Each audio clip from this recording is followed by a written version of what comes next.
আজ নববর্ষ। ছোটোবেলা থেকেই শুনে এসেছি যে নতুন বছরের প্রথম দিনে নতুন জামা কাপড় পরতে হয়, সকাল সকাল উঠতে হয়, তাতে সারা বছরটা নাকি ভালো কাটে। তাই আজ আর দেরি না করে তাড়াতাড়ি উঠে পড়েছিলাম।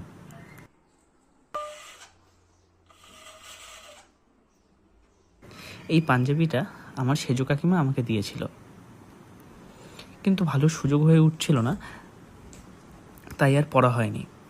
আজ পরলাম। সকাল থেকেই ভাবছিলাম নববর্ষটা কীভাবে মনে রাখা যায়, তাই একটু নতুন কিছু চেষ্টা করলাম। অনেক বছর পর আজকে আবার আঁকলাম। তোমরা দেখে বলো কেমন হয়েছে।